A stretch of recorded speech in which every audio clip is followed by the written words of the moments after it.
hot flashes, uterine fibroids, PMS, PCOS. Okay, any of those ring a bell? How about headaches? How about just not feeling well, cranky? You might have estrogen dominance. Look, this show's important because most estrogen dominance goes undiagnosed, and it definitely goes mistreated by both sides, allopathic medicine and alternative medicine. This show is going to separate the truth from the myths, and we're going to get right down to the solutions. But I think the importance of this show too is bringing out that so many of these conditions, we're just throwing hormones at them and not getting to the cause. We're going to talk about that, but very, very important show you're going to want to share because so many people have this problem and are either being mistreated or not diagnosed. Check it out. I want to give thanks to one of our sponsors, CHTV. Look, at a time like this, I think that our immune system and keeping our immune system up right now is more important than ever. I can also tell you that I pay attention to the things that keep my immune system on par and healthy. So glad that CHTV is one of our sponsors here on Cell TV, and it's a product that I use, my family uses, and hopefully you'll check it out. And by the way, you can check it out with the link right here below. If you want to try a free bottle, you can actually get a free bottle, just pay the shipping. And I think you'll reorder after that, but check it out. If you're listening to this podcast and want to access the amazing CHTV product Dr. Pompa just mentioned, please visit freeimmunity.com. Again, that's freeimmunity.com.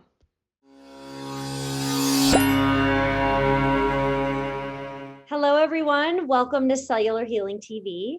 I'm Ashley Smith, and today we welcome Magdalena Wszelaki, who is a certified nutrition coach, herbalist, and a published best-selling cookbook author, speaker, and educator. Her hormone crisis included autoimmune thyroid conditions, adrenal issues, and estrogen dominance. Following specific strategies, she now lives a symptom-free life and is here to share how she got her hormones balanced and her health back. So I cannot wait for this topic. Let's get started and welcome Magdalena and, of course, Dr. Pompa. Welcome, both of you. Thank you. Thanks so much for having me.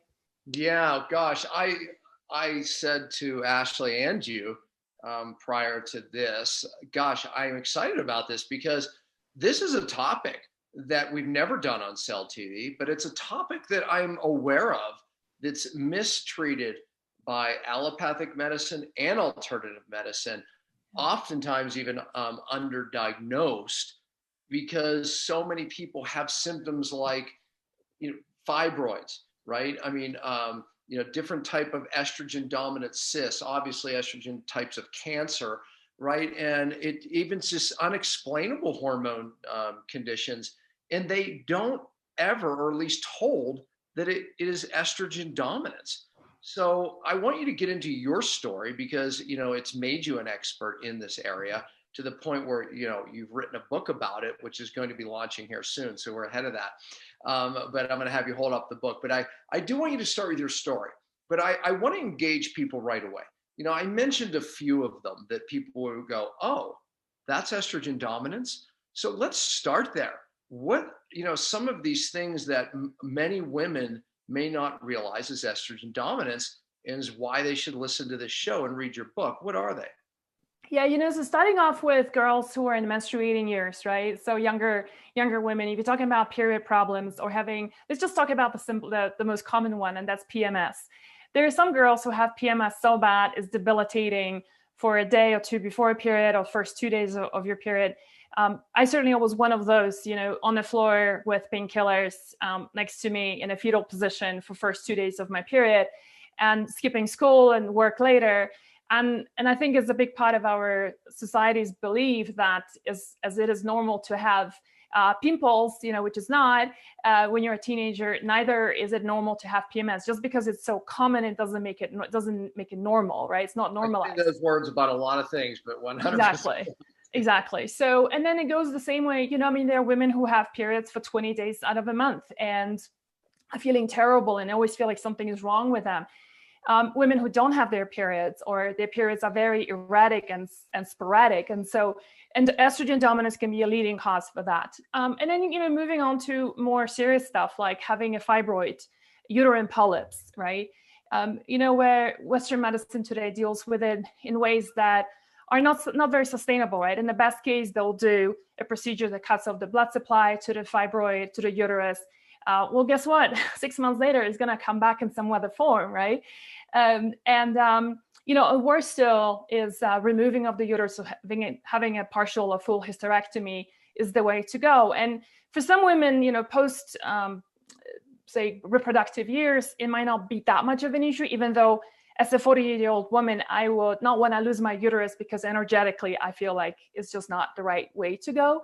But women who imagine, if you have fibroids and you want to have children and your doctor tells you it's the size of a grapefruit and there's nothing we can do, we're going to operate tomorrow, right? You just surrender to it without the knowledge that actually you can do a lot about it to actually shrink your fibroids. Yeah. Talking about, which woman, you tell me, hasn't found a lump on her breast at one point in her life? And let me just say that it's a woman who has had them in the past. The moment you find it, whether it's one or two, you hit Dr. Google and you conclude that, within the next 2 years, you're going to be dead, right? Because it is most certainly looks like breast cancer. And then even if you were more positive, then is the issue of diagnosis. How do you get it diagnosed properly? People tell you different things, how you should go about it. And again, is a completely preventable issue with fibrocystic breast or lumpy breast. Some women have such fibrocystic breasts, such painful breasts that even putting on a bra or doing any sports during this time of the month, and for some women could be as long as 2 weeks out of a month, they can't even touch that area, right? More serious stuff, like talking about estrogenic cancers. Something that is, I still find like it's so underestimated, it's so under-talked about, is the fact that majority of breast cancers in women are what's called estrogen receptor positive breast cancer. So it's the estrogen that fuels the growth of the malignant tissue. And guess what? And no one really is addressing the issue that estrogen dominance is what feeds those cancers, but also uterine cancers, ovarian cancers, thyroid cancers, and lung cancers in non-smokers are all estrogenic cancers. Both sides of my family have seen deaths. I've lost aunts on both sides of my mom's and my dad's side to estrogenic cancers, breast, ovarian, and uterine. And that was, one of the reasons what propelled me to doing this work. Mm-hmm. But, a little bit on the, also let me not forget thyroid nodules, which I know you do a lot of work with the thyroid. Interestingly, thyroid nodules also grow largely due to, or can grow largely due to estrogen dominance, so excess estrogen. And lastly, I'll just talk about like some little benign things, but drives women crazy. When I polled our audience asking, what's the thing that annoys you the most? Like, what is the most, annoying symptom about estrogen dominance that you experience? Weight gain, like stubborn weight gain came as number one reason. And specifically when a woman is excessively estrogenic, we put on weight around our hips and our thighs. And no matter how much you exercise, how much you hit that gym 5 times a week and you go running, and if you don't address the underlying cause, which is estrogen dominance, it's very difficult to lose that weight there. So it's really interesting how different hormones store fats differently in your body. So, you tell me, which woman do you know in your life who hasn't had one of those, right? Well, that's the problem. It's become like this little, epidemic, especially in this country. And yet it goes either undiagnosed and it definitely goes untreated. And again, I said by both sides, because on the alternative side, I see more and more just people taking bioidentical hormones. It's like, okay, you may or may not feel better from that, but really it's not addressing the cause. And that's been, my song that I've, preached for a long time. My wife dealt with this, and her mother had breast cancer, survivor, right? Only to get 10 years later, get uterine cancer. No one really ever got to her cause. My wife, thank God, was a different story. Okay, so tell your story though, because that is what makes you an expert in this. When someone has their own pain to purpose, right? You would never know what you know, right? Obviously, there's doctors on both sides who I'm saying they don't get this. right? It's like you get it because you went through it. What's the story? So, starting off with the fact that the PMS that I mentioned before, I was the one in the fetal position. And I remember, not going to school. My parents, like I was always an A+ student. So it was never an issue of wanting to skip school, but I just couldn't show up to school. It started off that way, but, it kind of grew from there, I think, to a point where it was this perfect combination of, and I'm sure you see this in your practice too, of thyroid issues with estrogen dominance. Estrogen dominance fuels thyroid issues, and autoimmunity, excess estrogen, is highly inflammatory. So in my late 20s, I was diagnosed with Graves' disease. Right there, real fast, because I don't want to forget to ask the question. So what comes first? I've been asked this question, right? And so what comes first, the thyroid problem or the estrogen dominance? So what's the order? I don't know. I think in my case, I think estrogen dominance first, and that excess estrogen was causing the inflammatory response of my immune system. But then, at the same time, I was also a competitive athlete. I used to work 12 hours a day and say that sleep was for the dead. I'll sleep when I die, right? Drink, party. I wasn't doing drugs, but I smoked. So, how much, which one was it? I can't really say, but it's definitely all interconnected. That's for sure. Yeah, and I guess in my mind, I've seen it both ways, but I wanted to hear your take on it. And you're probably right. In your case, it was probably the estrogen dominance. And then, the point there too is that, hormones are very interrelated, right? And people, thyroid hormone, I feel better, it's like, well, wait a minute, there's so many hormones here that are involved. But okay, so finish your story. Obviously, you had also said you had a major family history, of that. And just to your point, that's like, and I'm sure a lot of the listeners can relate to this. It's hardly ever that you have one hormonal problem. Like if you have a thyroid issue, is oftentimes you're headed for perimenopause or menopause, right? You've got PCOS, a lot of times comes with estrogen dominance. Estrogen dominance comes a lot with low thyroid function. I haven't really seen a woman who just had one. and that's it. So, so it's, so started off with the terrible PMSs, but then it kind of moves then to autoimmunity. So first Graves' disease, I was put on beta blockers, right, as you would, and then cold cure. And then in 2008, I was in a very crazy job. I used to work in advertising as a strategic planner, and jet set around the whole of Asia. I was stationed out of Shanghai, China. And my friends will call me and say, I'm not going to ask you, how are you? I'm just going to ask you, where are you right now? I was the girl on a Sunday flying off somewhere to do a presentation, a pitch to some next client on Monday. And all of that was super fabulous. But the truth of the matter was that I started feeling that after a few years of doing this, that my body was beginning to shut down. And I'm really grateful for having that sort of intuition, that little voice that was saying, if you don't give this up now, you're going to pay for it later. And we sold the agency that I was working for, and I walked away from majority of the payout. I just collected the initial payment after slaving it for 10 years, because I knew that, whatever earnout I was going to get in that big money, it was going to go towards my medical bills, because I was feeling that terrible. And when I say terrible, it was everything from starting having memory loss, which could be another sign of estrogen dominance. So I was having terrible mood swings. And I will say, it's like, it's come to a point where you don't recognize yourself. You say certain things, you do certain things to people, and you know that as a core, that's not who you are as a person, but you just can't stop yourself. And it's like being intentionally difficult or ugly or nasty to someone, and then regretting it later, right? But sometimes it's too late, and I've destroyed relationships in the past of the people I loved the most.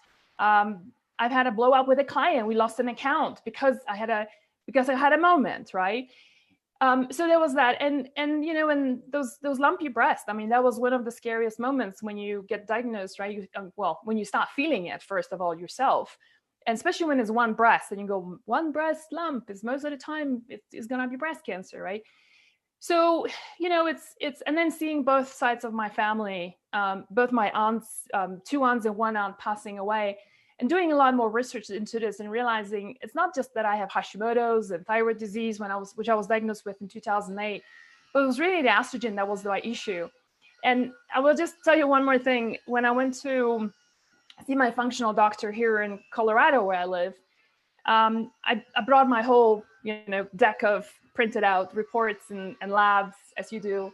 And she was flipping through it, and she said, "Have you had breast cancer?" I'm like, "No, well, why would you say that? I'm 45." And she said, "Women with your genetics at your age, I would normally have seen some kind of estrogenic cancer by now." So I think by doing this work, I've dodged the bullet, and I'm still planning to be dodging that bullet. But certainly, the genetics showed that I have those specific genes. I have double mutations in so many of them that are essential metabolizing and detoxing us from estrogens. And, and I think with that came a lot of forgiveness and a lot of kindness to myself, realizing that that's just how my body's programmed. And I just need to put a little bit more work to be observant of the things that I teach today. And, the last thing I will say, that the reason what led me to doing this work is because, to your point, like you said about practitioners, not really recognizing this or even being too educated about this condition. But what about the patients? Like if your practitioner isn't well versed in it, your patients are even more so going to be that way, right? And so this is one condition I find I feel like it's even just, this is totally anecdotal, but I feel like even more women have estrogen dominance problems compared to thyroid issues, and yet no one is talking about it. That's why we're going. No, I agree with you. Yeah. So, I guess I have to ask the obvious question, and I want, people to caution, my wife didn't have the typical genes, right? And I would assume, her mother didn't either, but yet she, went this direction, right? For multiple reasons we'll talk about. What is the best way? What's the earliest detection, right? Because some people, it's not just as simple as a blood test oftentimes. So, what do you do?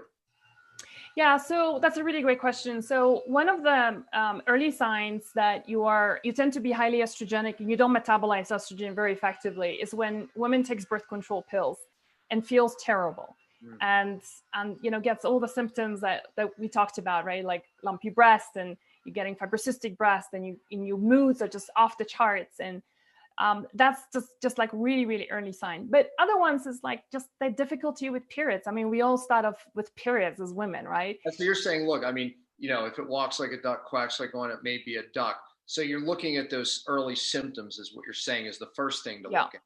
And you can continue with that. But then I'm asking, what's the next best test to do? Oh, I see. You're talking about like testing. Gotcha. So my favorite way of testing is to do urine test for hormones. I don't recommend doing blood testing for steroid hormones.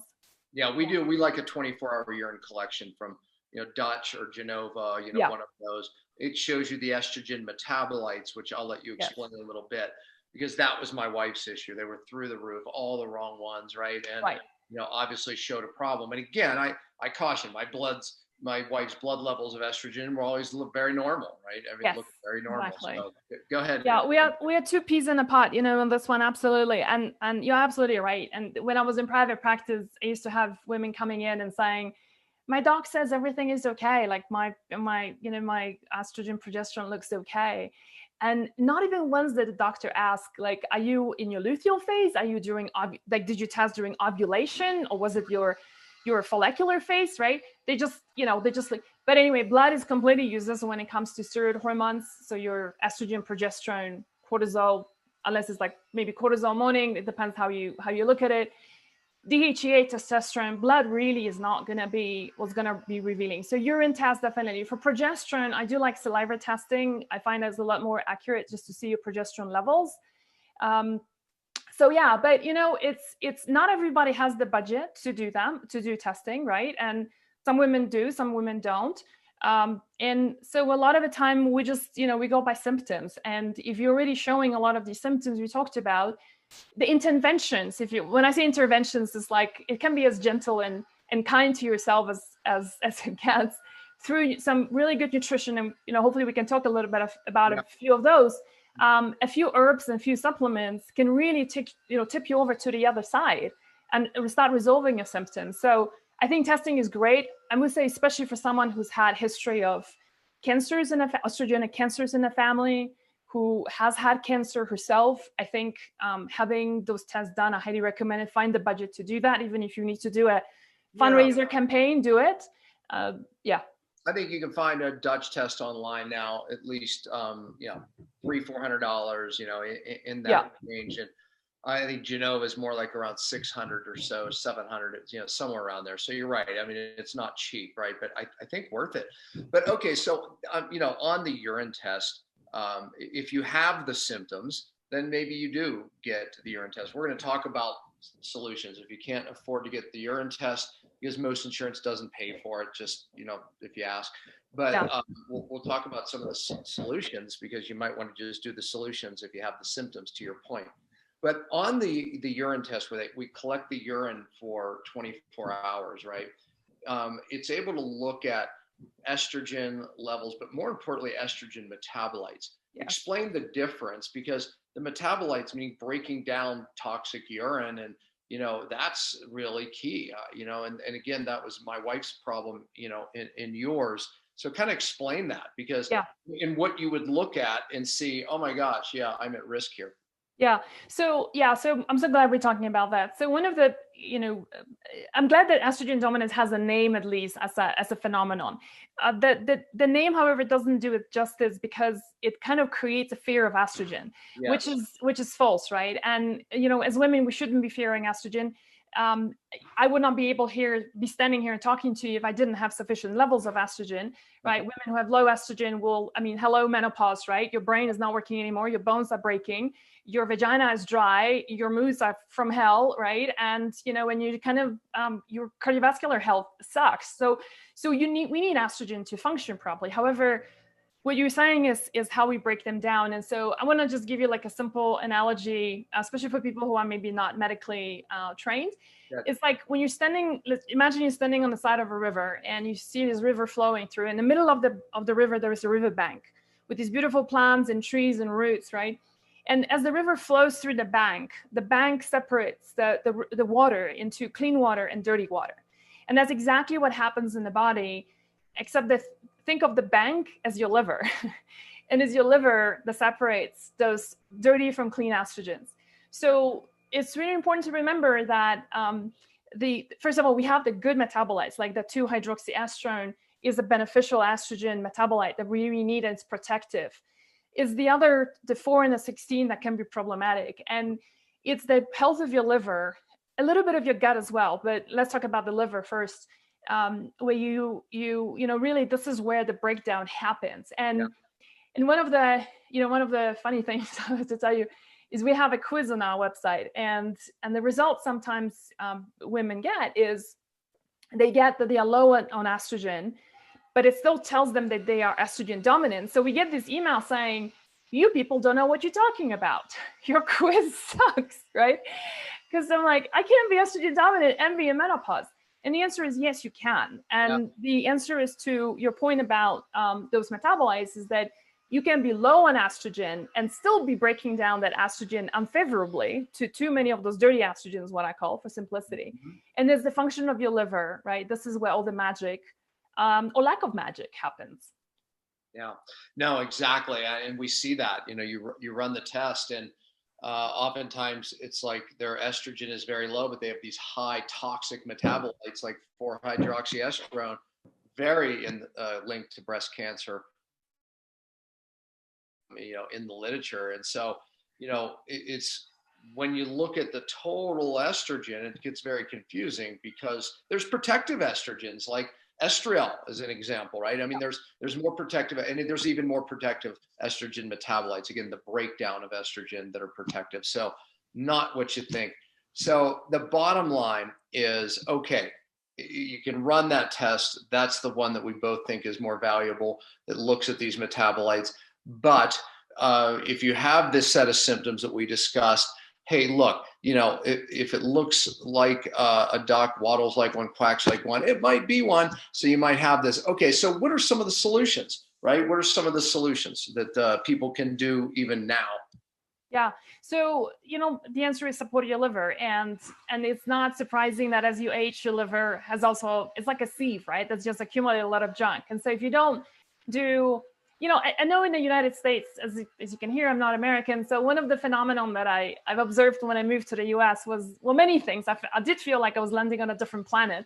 But one of it was that everybody's doing like these really crazy detoxes twice a year. And I think it's kind of great, like especially if it's done carefully and under supervision and with with a proven method like the way you do your detoxes.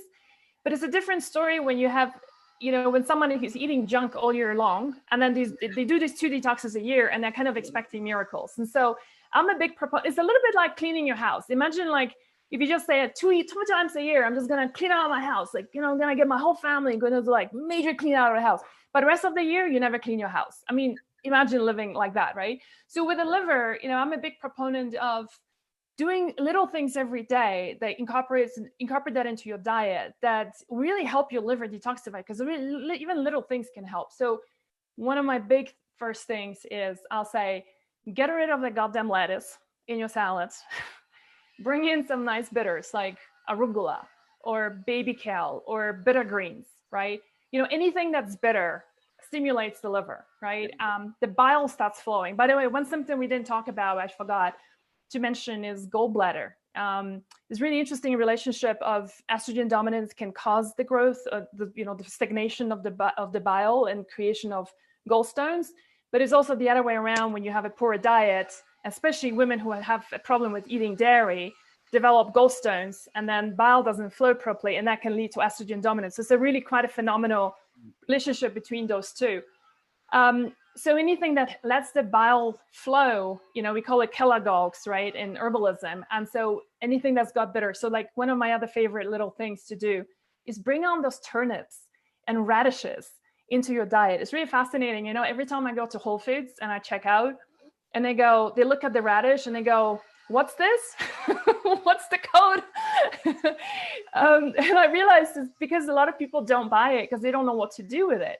So simple ways of incorporating radishes, which are, pungent and bitter, but they also contain the cruciferous, the cabbage family, right? That's got incredible ability to detoxify you of estrogens, not because of the bitter qualities, but also because they contain a lot of other substances, including DIM, which stands for dialdehyl methane, also super supportive towards the liver. So you get like this really nice package, right, in one little radish or a turnip.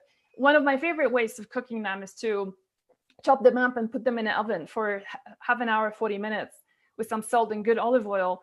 And just by roasting them, you're releasing a lot of the sugars, the polysaccharides sweeten them, but they still remain bitter, but not as pungent. Yeah, that's brilliant. Yeah, my wife does this fennel salad the very exact same way. It's simply salt, pepper, olive oil. It's so simple, Exactly. But good. You do that with any of the bitters that you just mentioned, actually. Yeah. And one other thing I'll just mention, which is so simple to do, is, and especially these days, you walk into a lot of the health food stores and you find teas that are liver supporting, right? Mm-hmm. And you can make it yourself. You can just buy herbs in bulk, or you can buy it in tea bags. Anything that contains burdock root and dandelion root those are big bile movers and liver movers, these two herbs. And, I had our women in our community saying that they crave that tea now after meals. And it's just a wonderful way of your body saying, like, I want one of those. Like, this feels good. Have this after a meal. So having it after a meal, it's a bit like, I'm a big digestive bitters person. But I know it's not for everyone. But just having a bitter tea after a meal, what a wonderful treat you can give. A lot of countries, they have these in their practice, right? Like, in Mediterranean countries, they eat fennel before, after meals. In Italy, Negroni is literally an alcohol that they always drink after meals. It's bitters is why they're doing it. So Campari, right? The same thing. Like when you have a Campari, you have it before a meal. Yeah, exactly. So a lot of this, a lot of those digestives, right? They're bitters. That's what they are. They're herbal bitters. And in northern Italy, they always, after every course, they would bring out stuff, and they were bitters. There were like different types of bitters, right? You have them eat it between courses. Anyway, because it helps, right? It helps your digestion, helps move the bile out, which helps break down food. It helps stimulate digestive enzymes, into your point. it goes even beyond that. It helps your liver. It helps your liver convert these toxic estrogens into more safer forms, gets rid of them. So, awesome. Is there, when we look at this, is there people at risk? We briefly, obviously there's some genetics that tie people into this. Okay, genetic testing is expensive, but I mean, we can look at our family, we can look at our mother, our grandmother. Do you talk about that in your book? And by the way, hold up your book for people, because all this information's in there. So it's called Overcoming Estrogen Dominance. No surprise in the title there. Like 3/4 of the book is basically, of protocols and explaining what's going on. And then the rest of it is all basically recipes. So really simple recipes that incorporate the foods. That's awesome. Yeah. So obviously, I mean, you're a strong believer in food as a cause. And I was kind of leading into that as my next thing. But I want to stay on my first question. Who's at risk? Part of that answer is certain diets put people at risk, right? Genes are one thing, but, absolutely, people, am I at risk? I mean, that's what people are going to ask the question. Right. So, it's, so to your point, I mean, absolutely. It's like, first of all, like, how do you know you are more sensitive? Like, let's just start off with genes in case you're genetically predisposition, because you're much more sensitive. Let me give you an example. Whenever I go to, before COVID was happening and raging the world, at least once a year, I'll go to Europe for a month and a half. And it would be either Italy or Spain or Portugal. And I just love Mediterranean Europe. And, and I'll just go a little silly, and I have espresso and I eat gluten a lot more than otherwise. I never eat gluten here. Gluten there is different, to be fair. I know, but I have to tell you, like, I still pay the price for it. And then, and then dairy and all of that stuff, right? And, and I come back and it's like my breasts are lumpy all over again. My period's just from hell. And I know I'm gonna, pay the price, right? But then you just pause and you go back to your good lifestyle. And so being like sensitive, and I used to get really angry with myself thinking, these Italian women live like this every night. Like they have these 2 glasses of wine. And why am I so sensitive about all of this? And it was creating a lot of anger in me. And I realized that later, once I got the genes done, I'm just a lot more sensitive. So any woman who is a lot more sensitive, right, than anyone else, that's an indicator. Family history is obviously a big indicator of the symptoms we talked about. But another one is also your own lifestyle. I'm sure people who are now listening to you don't do a lot of these things, but it could be that they have been doing that. They had been doing that in their past lives, right? So things like, for example, using mainstream skincare products, right? Lather yourself with all the big brands that you see advertised on television or magazines, right? All those nice fragrances. What do you call those? When you walk into a room, it smells really nice. Those air fresheners, right? Oh God, pet peeve of mine. People have it in the cars, for like, and inhale it and for hours at a time at home. I mean, that's like the fastest way, anything you want to fast hit, right? You inhale it, right? Yeah, they're endocrine disruptors. You're breathing them right into your bloodstream, and then you're rubbing endocrine disruptors all over your skin. Oh, then you wash your clothes and use fabric softener, which has at least 6 endocrine disruptors and neurotoxins in it. And then you go and have your coffee in a styrofoam cup, right, with plastic on top, right? Yeah. So when you create like a walkthrough maybe of your past life, and a lot of us, we did that because nobody was really talking about it, right? And it's nobody's fault. It's not your fault. It's not my fault. It's nobody's fault. We just didn't know.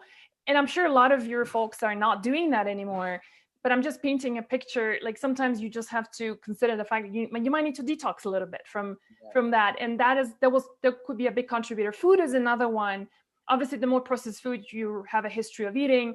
I especially found it problematic with meat. So conventionally, I don't even know why we call it conventionally grown food or animals, because there's nothing conventional about it. It's just, why don't we just call it what it is? Toxic way of growing food. And just meat that has got growth hormones in it and antibiotics, right? All of that disrupt your endocrine system in a big way. So dairy, another one, a lot of women having a lot of issues go away the minute they stop eating dairy. Commercial dairy, it's so endocrine disrupting, right? I'm a believer in grass-fed, real dairy, God's way. I mean, I've been to many different healthy places, cultures where they consume dairy, but they're not consuming what we're consuming. Dairy is one of the most toxic things.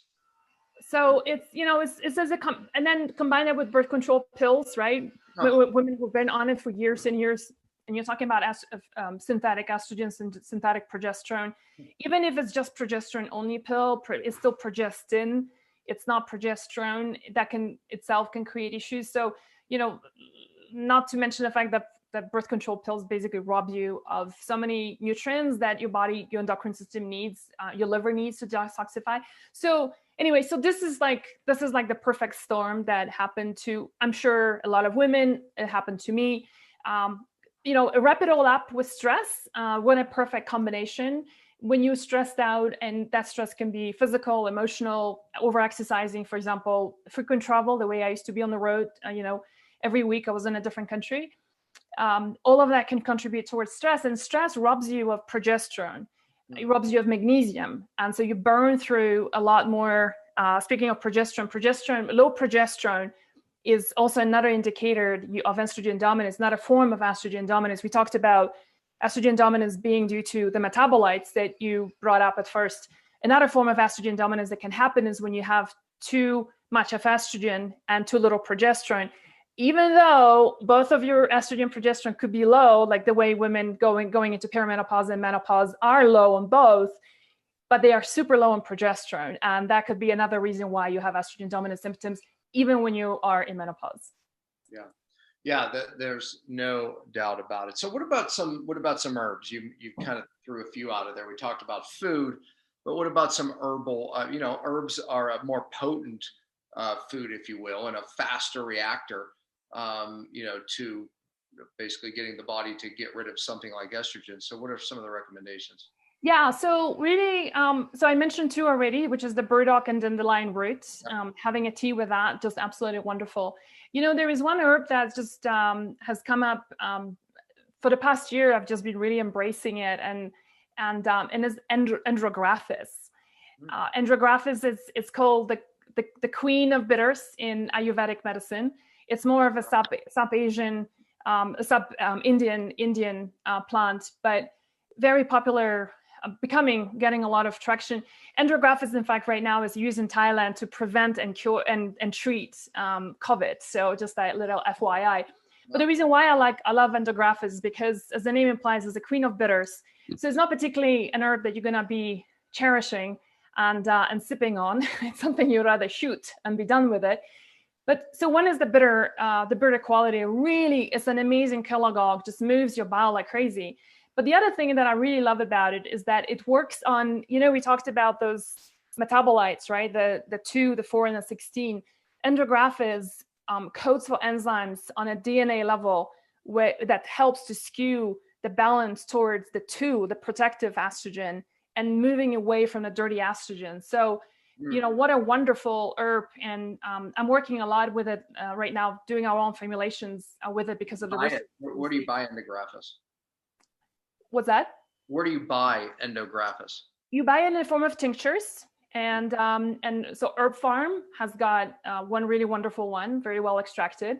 So I would say tinctures is one. That's my favorite delivery. You can also find it in pills, but it extracts best in alcohol. And so there's the best delivery method. Okay. One other thing I want to mention that I think is just something that's very pleasurable and can be made as part of every woman's daily routine is red clover. Red clover is estrogenic in its activity. So a lot of women are terrified by red clover. But again, like to our conversation earlier, just because you're taking something that's estrogenic, it doesn't mean it's bad for you. Yeah. And so it's women who have hot flashes, for example, will drink a red clover and feel like, when the hot flash is alleviating very quickly because they're raising their estrogen levels. But on the other hand, what red clover does is it's like an endocrine adaptogen. It adapts depending to what you need. So if you're estrogen dominant, it's gonna support your body in that balance of estrogen we talked about. So just an incredible, so basically it's like it's whether you have hot flashes or women's got PMS, red clover is going to rebalance the body. And that's one of the beautiful things about herbs, is that two separate conditions can take it, right? Totally. But will do completely different work, and depending on what your body needs. Pomegranates are like that as well, Pomegranates, for example, that's like my other favorite food. Something a lot of people don't like to eat because they don't know how to take the seeds out. There's actually there's simple ways, like you can just cut it across, put it upside down, and bang it on top, and all the seeds will basically fall out through your hands. It's like a 2-minute method to get all the seeds out on both sides. And the incredible thing is of pomegranates, for instance, is that earlier to my point, is that whether you're like a girl a woman who can't get pregnant, or say fertility fruit is given in India, for example, but it's also used extensively for women in menopause who have hot flashes and memory loss in Iran, right? Yeah. And so, and furthermore, it contains something called SERM, selective estrogen receptor modulator. Mm-hmm. And what SERM does is, like, it's depending on what you need. If you need more estrogen, pomegranates will help to bring it up. Mm-hmm. If you need to block off those receptors from those dirty estrogens from coming through, it will do that for you too. I mean, isn't that magical? Yeah, it's amazing, right? Yeah. So, and it's neat because if you look around the world, there's, these types of plants that do this, differently, like pomegranates are here, red cloves over here. So what about soy, right? I mean, let's hypothetically say you find organic, non-GMO soy. People run from soy because it's estrogen. And then I would even say, what about flax, right? Flax is, people go, I'm estrogen dominant, I can't do flax. What are your takes on those? On soy or flax, because they will be a little different. Soy first. Okay. So I stay away from soy only because the research is on both sides and it freaks women out. And the sad thing is, what I have found when I read research is that a lot of times they don't tell you exactly what form of soy they were using. Was it a non-GMO soy or was it organic soy? And then I'll contact the research party, and I'm like, can you tell me more about what you've used? And they don't respond. And so it's kind of, because research shows both sides. There is so much research also that shows the positives of soy, right? And so if you have a non-GMO, unprocessed soy, the flavonoids in it can certainly help with raising estrogen and helps tremendously women with menopausal symptoms. So I don't rule it out. The soy that I don't like is all the processed types, right? Soy milk and all of that, right? Yeah, that's why I asked the question, because there's people on both sides, right? What about fermented soy? Some people believe it makes it better. Yeah, absolutely. And so do I. Yeah. Tempeh, for example, really, exactly. It's a staple food in Indonesia, right? So absolutely. Yeah. So then, and let's talk about flax, because, I have people, I can't do flax. You cannot? No, I get that question. I can't do flax. Flax is in here. Oh, why can't you do flax? Do you react to it? No, I have estrogen dominance. Right. So it's a similar story. Flaxseed is estrogenic. It contains phytoestrogens. It's going to raise your estrogen levels, right? And so it can be super beneficial for women who are low. The interesting thing is that flax also does exactly what we talked about, pomegranates, right? Where it helps to skew the balance towards the protective estrogens from the bad ones, and so the dirty estrogens. So that is something that's very well documented, and there are studies specifically on breast cancer patients that have been using that.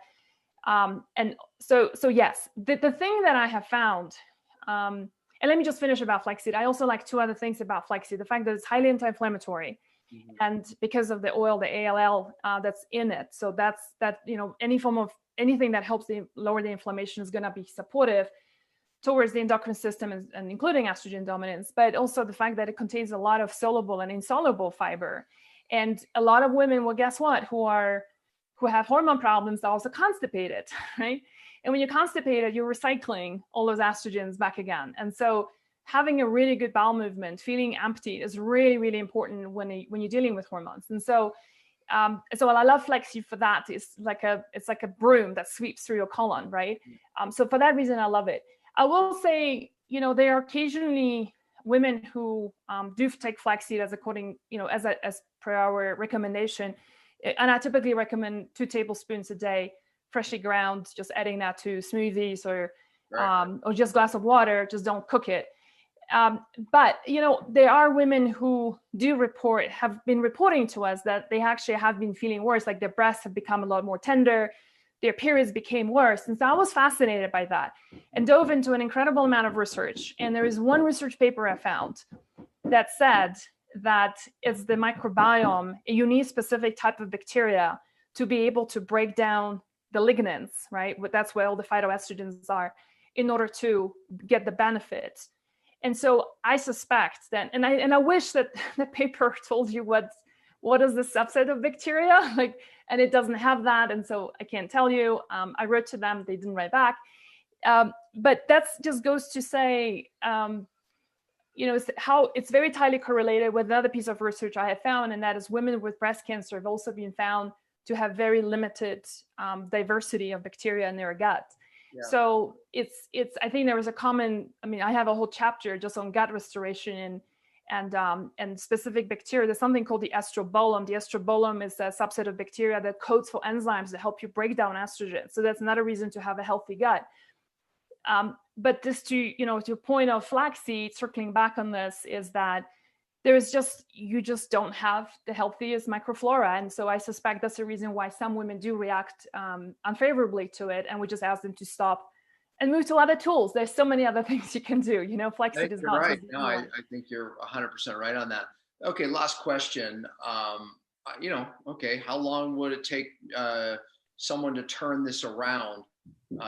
Changing their diet, taking some of the herbs, doing what you're saying. How long?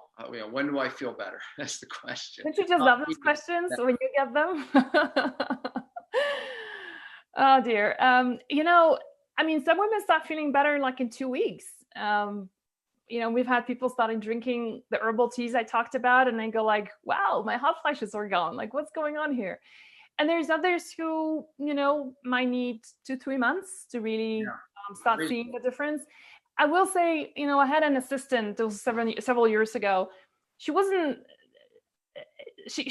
good example of someone I would never hire again for my team. So like these days, my team is like, they all do that stuff, because we all believe in this. And I think it's really important, right? To run a business, to run the company, a practice, and to really get your team to believe in it. So she was like one of those skeptics. And one day she comes and she says, I was diagnosed with uterine polyps. What do I do? I'm like, just do what I teach. you post my blog articles, what you prove them. And she, she kind of selectively picked a few things to do. She didn't even do the full elimination diet. She just picked and chose, I think she gave up dairy. She slowed down on alcohol, did a little bit of more flaxseed, just here and there, a few things.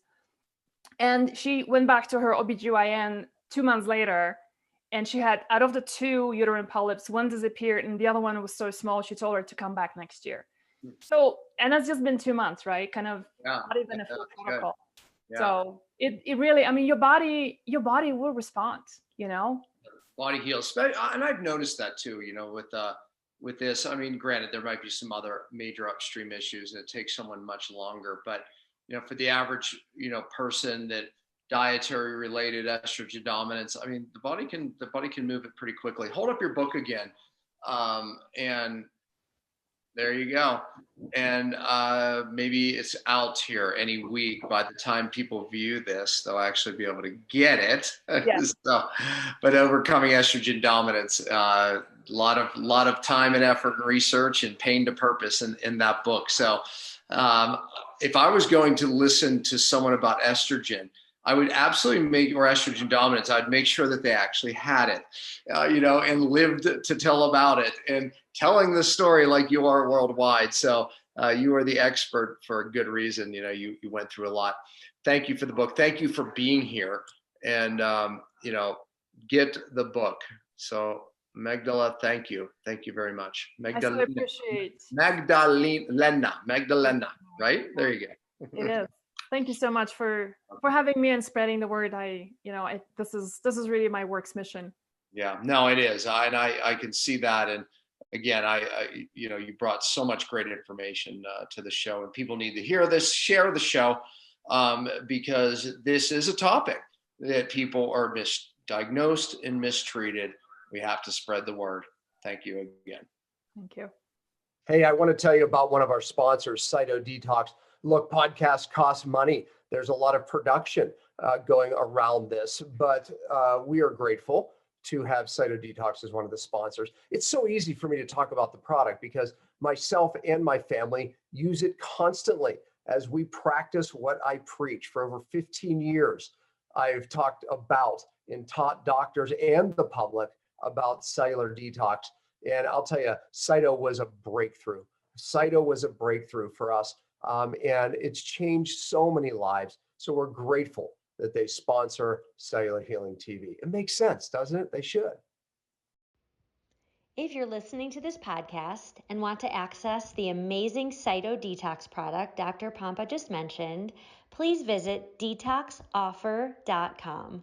Again, that's detoxoffer.com. Well, that's it for this week. The materials and content within this podcast are intended as general information only and are not to be considered a substitute for professional medical advice, diagnosis, or treatment.